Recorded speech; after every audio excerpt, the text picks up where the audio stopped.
control y mejorar una actitud frente al uso de antimicrobianos a través de los PROA. Entonces, como os decía, voy a ir a lo básico. Dentro de la optimización de los antimicrobianos te puedes preguntar por qué hay que optimizarlos, qué se puede hacer o qué se puede optimizar en los antimicrobianos y cómo podemos hacerlo. Y el cómo la respuesta es el PROA. ¿El por qué? Bueno, pues tenemos el primer, por lo que estamos aquí estos 3 días, por las resistencias a los antimicrobianos, o sea que no tiene mucho más explicación. Principalmente es porque hay un enorme margen de mejora. Hay datos de todos los tipos, pero hay cifras entre el 30 y el 60% de las prescripciones de antimicrobianos son inadecuadas. ¿De acuerdo? Entonces eso significa que tenemos un margen de mejora enorme. Y estas cifras no han cambiado tanto desde que empezamos con esto. El PROA no lo inventó el PRAN, el PROA existía desde hace muchos años. Presentó ahí el Pilar ese documento consenso que había de sociedades científicas. Pero, a pesar de todos esos esfuerzos, que como os digo, llevamos desde el año 2012 nosotros, pero desde el 2010 con ese documento, a pesar de todos los esfuerzos, veis que el margen de mejora, estas cifras no mejoran, están más o menos la mitad de las prescripciones no son adecuadas. Pero también una cosa muy importante es que lo que a través del PROA se consigue con los prescriptores no impacta solo, es una de las cosas que tienen los antibióticos, que lo que tú haces manejando los antibióticos o con la prevención de las infecciones, impacta en el paciente que está en la cama al lado, impacta en todo el hospital. Aquí hablamos de la cultura, pero todo lo que suceda en UCI va a impactar en pediatría, medicina interna, etc. Entonces, ese margen de mejora, se mejora en un sitio, pero al final mejoras en todo el hospital. ¿Vale? ¿Qué se puede optimizar? Muchas cosas. Desde saber qué paciente es el adecuado, seleccionar el antibiótico empírico adecuado, optimizar la posología, ajustar el tratamiento empírico cuando tenga los resultados microbiológicos, la duración adecuada. Cada vez más se tiende a reducir las pautas a tratamientos más cortos. Es decir, tenemos muchas opciones para mejorar ese uso inadecuado de los antibióticos, que puede ser en cualquiera de estas fases. ¿Y cómo? Bueno, pues esto es cómo puede influir el PROA, principalmente a nivel de prescriptor. La actividad PROA se va a centrar aquí a través de múltiples actividades, de como que veremos luego, pero principalmente es aquí. Pero bueno, si tú cambias la calidad de la prescripción de antibiótico, el resultado también vas a mejorar el resultado en el paciente, en los aspectos que también se hablan, en eficacia, en toxicidad, en coste, etc. Es decir, que puedes hacer muchas cosas. ¿Cómo lo haríamos? Primero con indicadores, monitorizando cómo se hacen las cosas. Luego adaptando las guías de tratamiento a tu epidemiología local. Puedes hacer una revisión sistemática de prescripciones para identificar qué prescriptores son aquellos que, digamos, necesitan mejorar el patrón del perfil de uso de antimicrobianos. En el desescalado de antibióticos, cambiando la vía intravenosa a la vía oral. Puedes hacerlo principalmente a través de actividades formativas y de comunicación y asesorías. El mensaje de cambios conductuales, ciencia del comportamiento, es la base de lo que hacen todos los programas. Mediante comunicación, formación y asesoría por pares directa, es como los PROA, estos programas multidisciplinares, obtienen los mejores resultados. Trabajan a este nivel para conseguir ese cambio conductual, esa actitud frente al uso de antimicrobianos. ¿Esto por qué se sucede? Lo vais a ver mejor aquí. Cuando un médico tiene que prescribir, un veterinario también, pero en este caso médicos, tiene que prescribir un antibiótico, el proceso ideal es: yo tengo toda la información que necesito de antemía. Una clínica clarísima. Tengo los resultados de microbiología para decir, puedo usar este antibiótico o no puedo usar esto. Conozco la epidemiología local, pues si tengo que hacer un tratamiento empírico. Estoy perfectamente preparado y formado para hacer esto. Conozco la farmacología de antibiótico perfectamente, la posología de tratamiento. Es decir, tengo toda la información para tomar una decisión y prescribir un antibiótico. Esto no pasa en primaria y no pasa en hospital. Se enfrentan a muchas barreras que surgieron ayer y que se mencionaron. Tenéis principalmente donde actúa el PROA, que es en las dificultades internas. Esta incertidumbre diagnóstica, porque no siempre tienes una prueba rápida para tomar una decisión, no siempre la clínica está clara, tienes falta de conocimiento. La constante formación a la que tienen que someterse a los médicos pues no hace que estén totalmente actualizados. Y luego también la variabilidad individual. Yo uso hasta antibióticos, siempre me ha ido bien, no tengo por qué cambiar. Y luego hay muchas dificultades externas que no son tan influenciables por el PROA, como puede ser la propia organización asistencial, que lo decía ayer, o si fue Bruno, que hay de esos 30 o 40 pacientes diarios que tiene que ver un médico y la urgencia que tiene a la hora de tratarlos, la influencia social, esa presión que hacen los propios pacientes, la no disposición de técnica de diagnóstico, la automedicación. Todas estas interferencias son las que hacen que este proceso ideal de prescripción no suceda, y es donde el PROA, como os digo, puede intervenir. El equipo PROA, ya lo he hablado, tiene un core que define Europa, no lo decidimos nosotros, sino que Europa, a través del ECDC, ya entiendo que los acrónimos lo sabéis, pero me han dicho que cuando el Centro Europeo para el Control de Enfermedades dijo que el core, el núcleo de un equipo PROA debe ser un experto en enfermedades infecciosas, especialista, es una palabra que no usamos todavía porque no nos lo dejan, porque no hay especialistas en España, pero debería ser un especialista en enfermedades infecciosas, un microbiólogo clínico que debería estar disponible 24 horas al día, 7 días a la semana, cosa que tampoco ocurre, y un farmacéutico. Son el que sabe manejar la infección, el que conoce los datos de microbiología y puede ayudar en un buen diagnóstico usando los test, y un farmacéutico es el que mejor conoce el medicamento. Este core no debe de trabajar por sí solo, debe tener otras especialidades médicas. En primaria es más difícil, porque en primaria tienes esto, se puede incorporar un pediatra, se puede incorporar a lo mejor un preventivista, pero no es tan sencillo. Pero cuantas más personas participen en el equipo PROA, mejor, porque mejor podrán hacer ese diseño de lo que son tus prioridades como PROA y trabajar para que se mejoren las condiciones de prescripción de que os he contado antes, ¿de acuerdo? Entonces, ¿qué hicimos nosotros en el PRAN? Y ahora me voy a remontar a una buena cebolleta al 2012-13. Tenéis aquí un mapa. Desde la aprobación del PRAN supimos que los PROA eran un aspecto clave. No supimos nosotros, no lo transmitieron los clínicos. Entonces era importantísimo, primero, establecer un documento marco. Basándonos en el documento marco que os presentaba Pilar ayer, de las sociedades científicas, nosotros trabajamos con el resto de sociedades y construimos un documento marco de referencia para el PROA de hospital y para el PROA de atención primaria.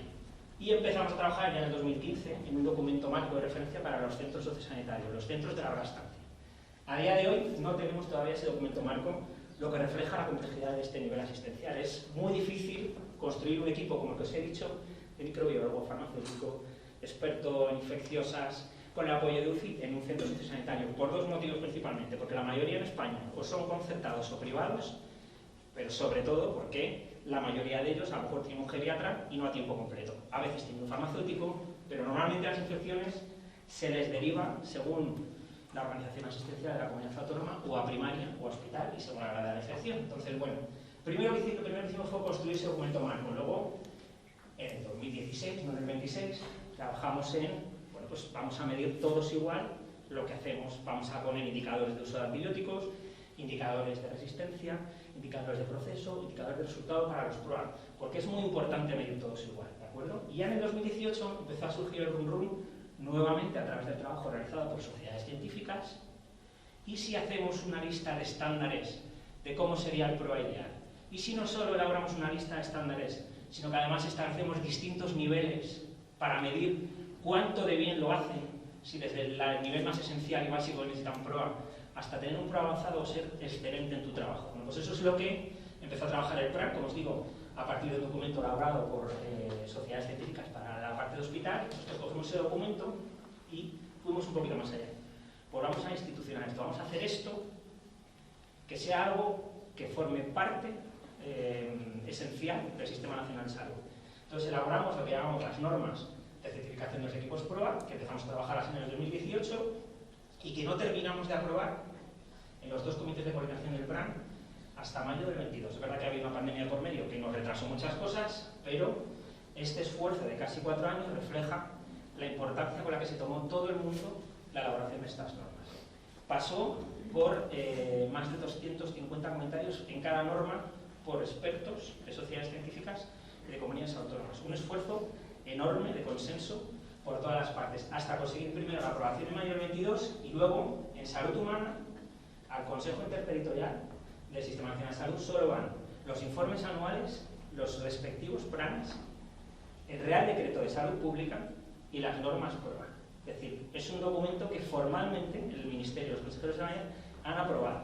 Y vosotros diréis, ¿y qué? Pues lo mismo yo digo, para nada en realidad. Esto soy un tío muy honesto. Yo digo que para nada, porque la realidad es que se lo han aprobado y en la mayoría de las comunidades autónomas no ha significado nada. Es decir, no tú te certificas y no de repente tienes en los contratos programa más dinero por ser PROA avanzado. No. Eso es la verdad, yo pues, no quiero engañaros.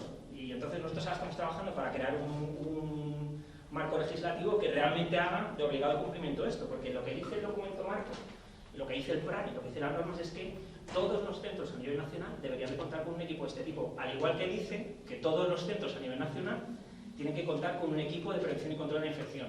Y al igual que dice que tanto el equipo PROA como el de prevención y control tienen que trabajar juntos, cosa que no sucede tampoco en los centros, en todos los centros, ¿de acuerdo? Pero bueno, es un paso importante. Les digo es un paso importante porque lo que sí ha servido estas normas, que ahora os contaré un pelín, es ha servido para impulsar la implementación de los PROA.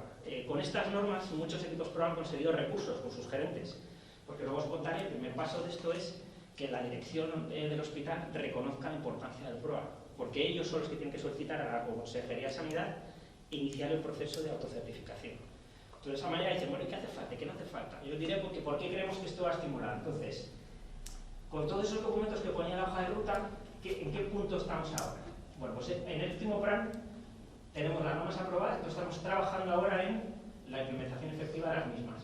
Estamos desarrollando una herramienta, hemos desarrollado una herramienta para evaluar el nivel de cumplimiento de las normas. Estamos desarrollando una herramienta informática que llamamos ProApp, pero que ya anteriormente el plan apostó por esta, que yo también sabía en alguna ocasión, WASP, que pilotó una herramienta de inteligencia artificial, y ahora aclaro lo que es inteligencia artificial en este caso, para ayudar a los equipos PROA a hacer su trabajo. Y por último, tenemos una cosa muy importante también, que estaba en la hoja de ruta, que no la menciono, perdonad. En el 2018 aprobamos guías nacionales, que en España no había guías nacionales de terapéutica antimicrobiana, y lo que hizo el plan es una cosa que hacemos mucho en el plan, es para qué inventar nada si ya lo han hecho otros. Lo que hacemos es coger ese gran trabajo, en este caso de las guías del Jarafe, de un área de salud de Sevilla, que todo el mundo utilizaba, que todo el mundo aceptaba como válidas, y lo que hemos hecho desde ese año es que sean guías nacionales, aprobarlas formalmente y que sea el plan el responsable de coordinar la actualización de las mismas. ¿Vale? Y luego también este año creamos esta figura de coordinador científico-técnico, que es una cosa que nos dimos cuenta que tanto a nosotros como a las comunidades autónomas nos costaba mucho llegar a nivel del centro, a nivel hospital, a nivel de área de salud, porque ahora estoy en la administración central, ¿qué coño querrán? O el de la consejería que me está contando.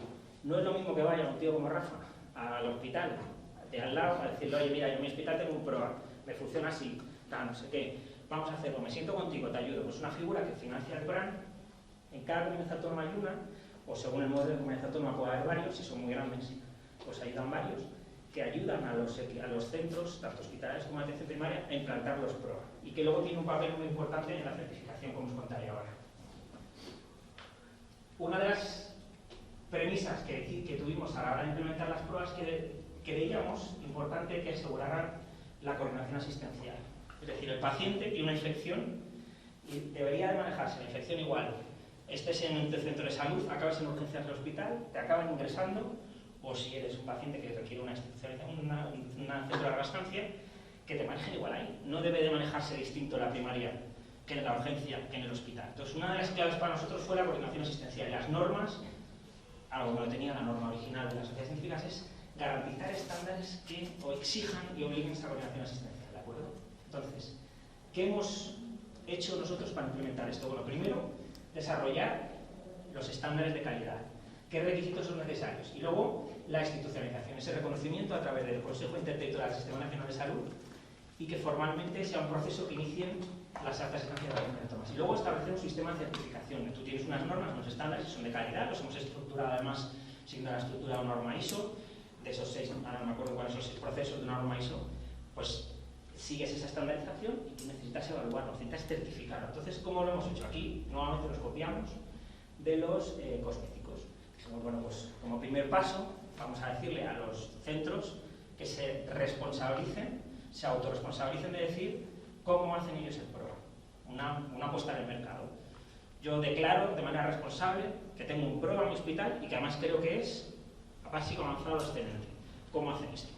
Pues el director del centro solicita a la consejería poder hacer la autocertificación. Desde la Consejería de Sanidad autorizan iniciar el proceso. Lo tenéis aquí, ¿verdad?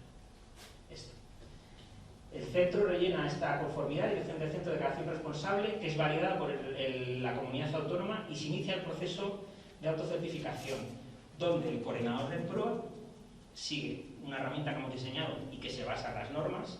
No son exactamente las normas, porque las normas son telita de seguir, pero hemos diseñado, basándonos en eso, hemos diseñado un cuestionario de ¿tiene usted dedicación específica de personal, tal, cuánto por 30 horas semanales? Sí. 60 horas semanales, no. Entonces va rellenando, sí, no, es un cuestionario relativamente fácil que se correlaciona con las normas y eso te da un resultado final. Y eso es lo que firma el director del centro. Dice, pues yo de manera responsable declaro que mi centro tiene un PROA avanzado. Y eso luego, ese coordinador científico-técnico es quien, mediante una documentación que hemos exigido, no para todos los estándares, sino para unos estándares específicos, valida esa autoevaluación y se certifica el centro. Pero es una autocertificación. No deja de ser algo que el centro ha dicho yo hago y de manera responsable declaro que es así. Después de eso hay un proceso que a través del Cuerpo Nacional de Inspectores, tanto médicos como farmacéuticos, va a haber una auditoría y va a ser un inspector quien certifique el grado de cumplimiento de las normas, ¿de acuerdo? Ahora mismo estamos aquí, en la autocertificación. ¿Vale? Tenemos 91 centros que ya se han autocertificado. Aproximadamente, diría que son 57-60 hospitales y 35 o 36 centros de atención primaria. Tenemos un mapa publicado en la página web con el mapa de los centros que están certificados. Veis que está distribuido geográficamente bastante, veis que la mayoría son color bronce, hemos seguido un código de colores como las medallas, porque os puedo asegurar que el básico, de hecho estamos planteando cambiar el nombre, porque básico suena fatal para lo que se exige. Estamos llamando prueba esencial. La última presentación que hice esto, pero así se le ocurre el nombre, me dijo prueba esencial. Y es verdad, porque para tú cumplir los estándares de un básico es tener ya el super proa. El avanzado es la leche, pero es que el excelente es algo increíble. Vamos, ahí en ese hospital no debería morirse nadie de una infección, porque es espectacular. Tenéis un mapa público, como veis la mayoría son básicos, hay algunos que son avanzados y muy poquitos excelentes, pero bueno, se puede consultar en nuestra página web. Creo que es mi hija. Vale, podéis consultarlo, es público, ¿de acuerdo? Entonces, esto de poder hacerlo público, la única idea es buscar un poco la competencia sana entre los centros. Que Ramón y Cajal, que todavía no se ha certificado, sí, cierto, no es broma. Que la Paz, que veas que Ramón y Cajal es avanzado y diga, coño, porque el hospital de la doctora M30 es avanzado y yo soy básico, y diga, oye, José Ramón, ¿por qué Rafa?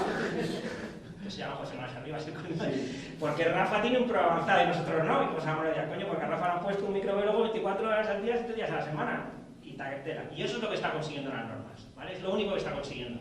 No siendo algo oficial, o sea, no siendo algo obligatorio, está consiguiendo que los centros animen y fuercen a sus gerentes a aparecer en la foto bien. Es una cosa que está ayudando. Entonces, y ha generado mucha expectativa, somos muy conscientes que los centros privados quieren certificarse ya, y nos dimos un plazo de un año por temas de recursos, es decir, creemos que es algo que está funcionando, ¿vale? Entonces, si tenéis curiosidad, yo os recomiendo de verdad que veáis a las normas porque surgieron como una estandarización, pero la idea original de todo esto era ayudar a implementarlo. Es decir, si tú no tienes ni idea de lo que hacer, aquí me dice cómo lo puedo hacer, qué necesito, cómo identificar mis prioridades, qué recursos humanos me hacen falta, qué recursos qué estructura técnica necesito, cómo debo medirlo, cómo establecer mis objetivos, cómo elaborar un informe, cómo hacer asesorías, cómo comunicarme, cuántas sesiones clínicas tengo que dar. Es decir, es una propia guía y eso derivó en los estándares, pero la filosofía de esto era ayudar a implementar los programas.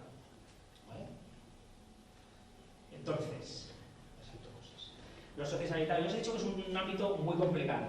Por fin, en junio del 2025, casi julio, que fue la semana pasada, tenemos un borrador de documento marco PROA para los centros sociosanitarios, borrador interno. O sea, la moción es contenida porque ahora hay que llevar ese borrador a las sociedades científicas y a las comunidades autónomas y seguro que tiene todavía mucho recorrido por delante antes de que se apruebe, pero ya es un paso, hemos sido capaces. Os puedo decir, por ejemplo, yo creo que Cristina lo diría esta mañana, en el programa hemos perdido mucho tiempo muchas veces solamente en ponerlo de acuerdo. Bueno, pues aquí ha sido un caso, después de 4 reuniones, de si le llamamos sociosanitario, centro de larga estancia, atención a no sé qué. Bueno, nos rendimos, dijimos, pues si solo cómo lo estamos llamando el documento, a qué nos referimos, es que aquí depende de los cabildos, aquí depende de la primaria, aquí depende de no sé qué. Dijimos, bueno, vamos a terminar las normas y cuando tengamos la mente fresca nos dedicamos a los sociosanitarios. Pero es importante porque los sociosanitarios han puesto un cambio en el enfoque de cómo trabajamos en el plan, en la parte humana. Nosotros antes trabajamos documento marco PROA, bien. Documento marco de equipos de prevención y control, bien. Documentos marcos de vigilancia, así se vigila en hospital, así se vigila en primaria, así se controla, estos son los programas de prevención. Entonces, cuando nos sentamos en el Ministerio a decidir cómo abordar los centros sociosanitarios, dijimos, vamos a hacerlo a la vez, vamos a sentarnos todos juntos, nos hablamos, no pidamos lo mismo, no lo dupliquemos, no volvamos loco al personal. Es la primera vez en todo el marco del plan que las 3 grandes patas de esto, la vigilancia, la prevención y el control, se han sentado juntos a trabajar de manera coordinada. Sí trabajamos coordinados, pero quiero que entendáis, a discutir lo básico de los 3 ámbitos de una manera conjunta. ¿Vale? Luego, acabo normas, insisto, yo mi recomendación principal es que tenéis curiosidad, os leáis las normas, los que trabajáis en hospital, o en esto seguro que os las habéis leído ya, pero los que no, es un documento como muy fácil de leer y de seguir y entenderéis perfectamente el proceso. Nosotros, desde casi la aprobación del documento marco, los expertos que trabajaban en PROA, sobre todo en hospital, pero bueno, también a veces en primera nos decían, trabajar esto es un infierno porque lo tengo que hacer en mis guardias, lo tengo que hacer cuando salgo de guardia. Yo me tengo que poner en farmacia a contar casi palitos de los consumos de carbapenems, microbiología, esto de hacer informes acumulados, pues en algunos hospitales es muy fácil, en otros no tanto. Pero ¿por qué no desarrolláis una herramienta que nos ayude a trabajar? Porque claro, yo, a lo mejor Rafa en su hospital, hace clic y tiene todos los coiblés aislados sin ningún problema y puede centrarse en qué cama están, ir a ver si se ha hecho una medida adecuada, no sé qué, o si tiene un desescalado, pero otros hospitales no. Entonces dijeron, yo necesito algo que me facilite la vida. Nos dijeron, por favor, desarrollen una herramienta. Y es verdad que empezamos en el 2016, nuevamente nos enseñaron distintas herramientas y apostamos con una que había desarrollado la Universidad de Murcia. Se llamaba WASP. La herramienta es la leche. Nos puede decir que es la leche, pero por distintas desavenencias, no dejarlo ahí. Una vez que estaba pilotado y validado en 12 hospitales, pues no llegamos a un acuerdo. Básicamente, esto fue lo que pasó. Entonces le dijimos, bueno, pues aquí tienes una variación del plan, ahora tú vete hospital por hospital y ve, porque yo como Sistema Nacional de Salud no puedo llegar a lo que tú quieres. Entonces dijimos, bueno, como tenemos experiencia de 6 años, desarrollemos la nuestra.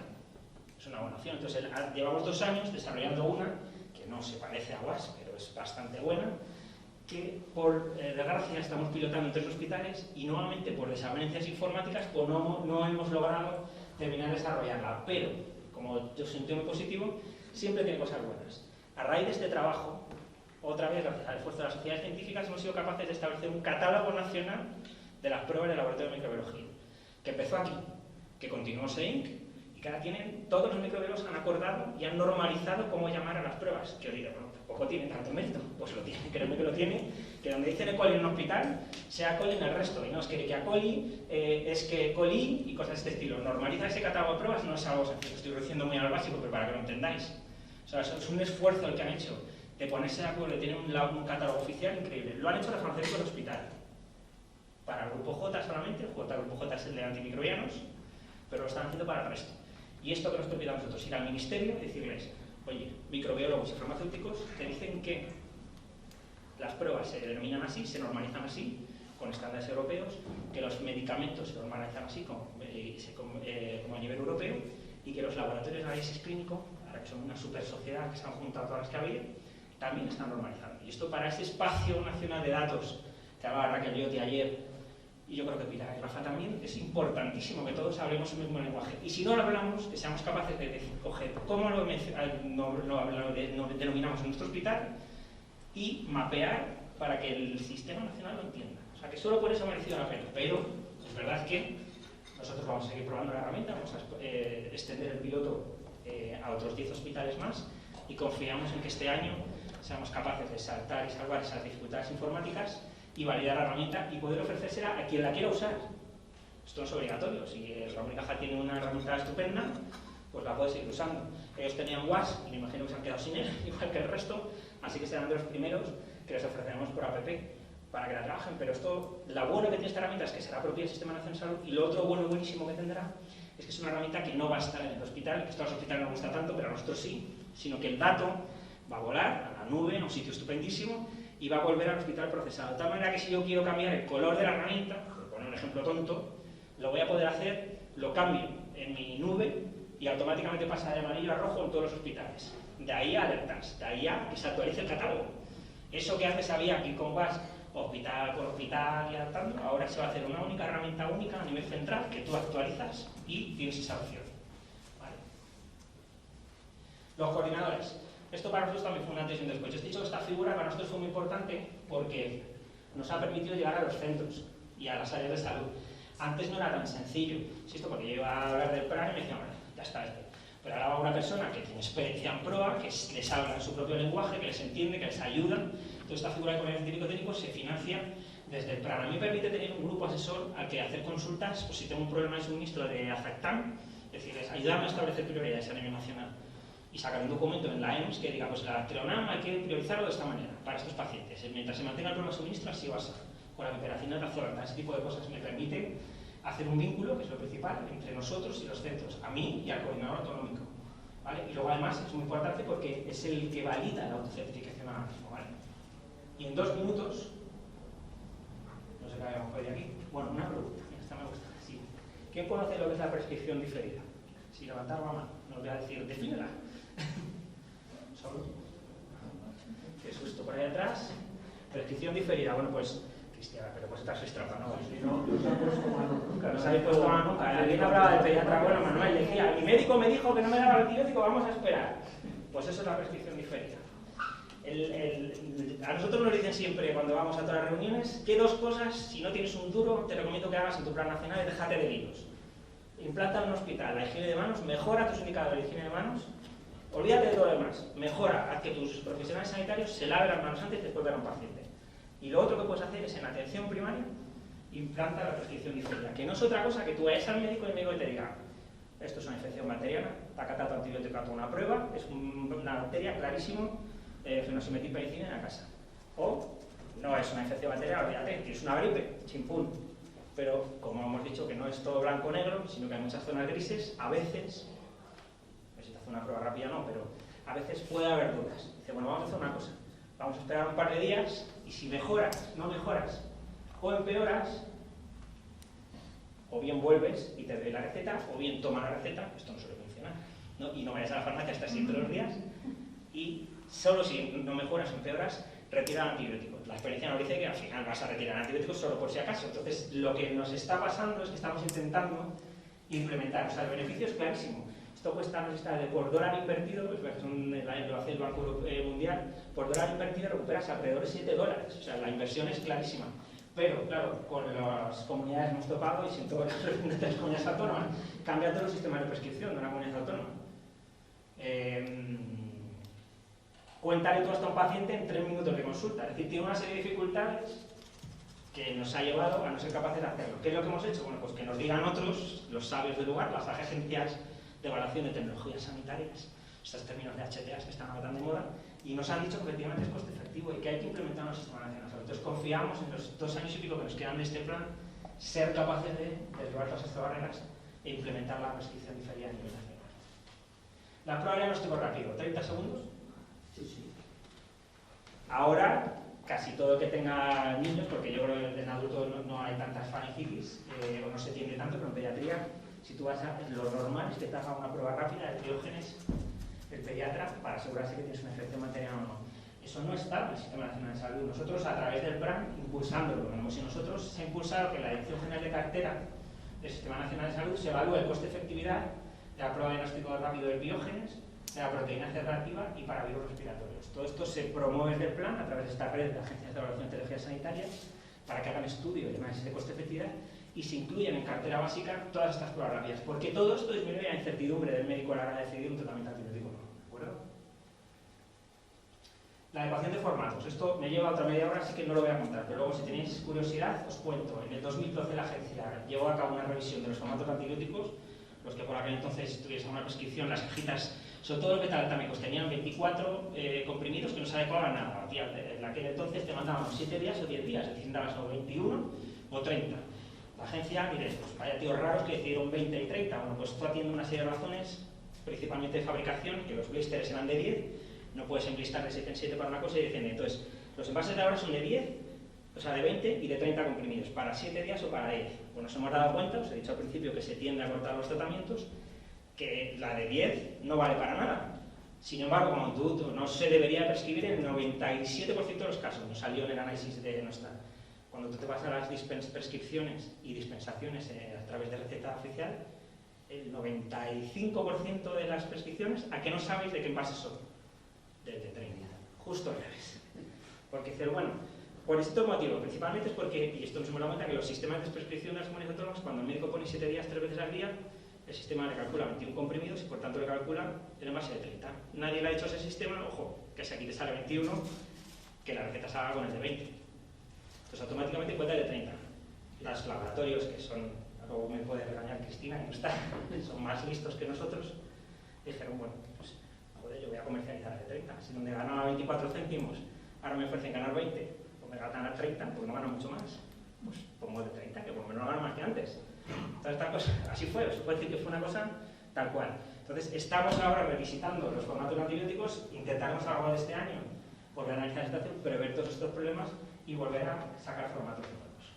Entonces, como esta es la idea global que os quería transmitir, me he pasado 3 minutos. No, muy bien. Pero nada, no sé si las preguntas luego al final ahora o...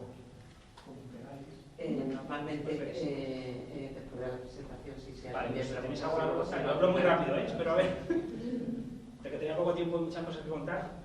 ¿Dudas? ¿Preguntas? ¿Estáis emocionados? ¿Dormidos? No, pues fácil. Es una pregunta muy sencilla.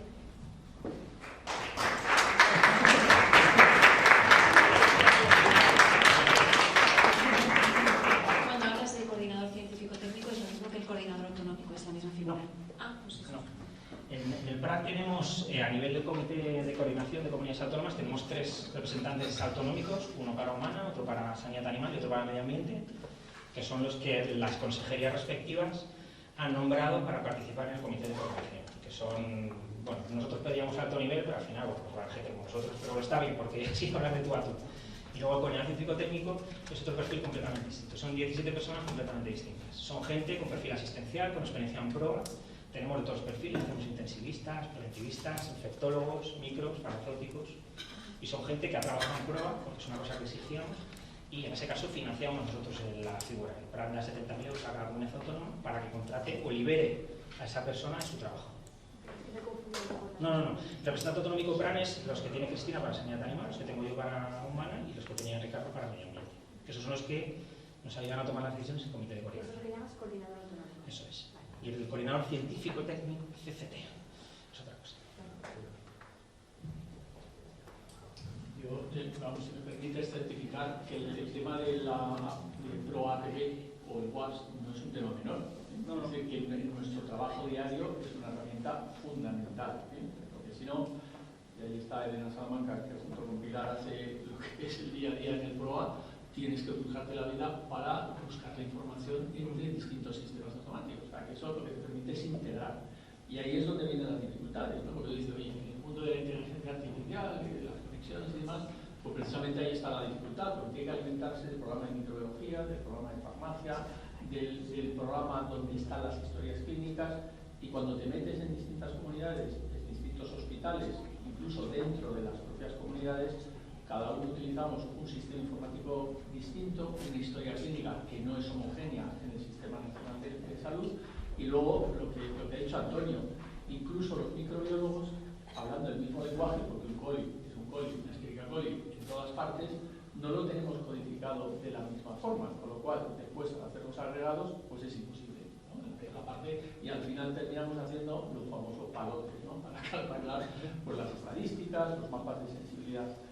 Que sí dice Antonio que ha supuesto un beneficio de que al menos los microbiólogos nos hemos puesto de acuerdo para tener una misma codificación, que son con códigos internacionales, que están definidos pues Nomens y GLONI, que se han asumido. Incluso tú puedes aportar nuevos códigos, pues son herramientas internacionales, que están muy bien estructurado, y eso yo sí creo, Antonio, que ha sido un avance, ¿no? Al menos tenemos esa estructura, ¿no?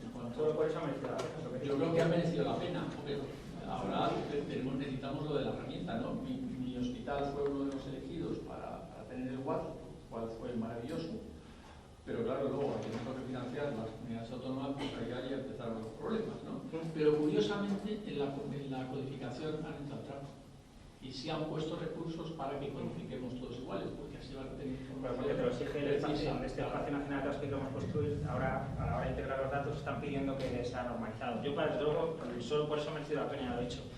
Para que entendáis así muy rápido, WASP lo que hace ProAPP es coger la información del laboratorio de micro, la de análisis clínico, la del servicio de farmacia hospitalaria y la historia clínica, y te hace, que es por lo que hablamos de inteligencia artificial, integra toda esa información de manera que tú puedas generar alertas y le digas, dime qué pacientes, iba a decir picado, tengo hoy con una alerta que yo haya definido, que puede ser la que tengas tú en tu prioridad. Automáticamente te dice, pues tienes estos 5 pacientes.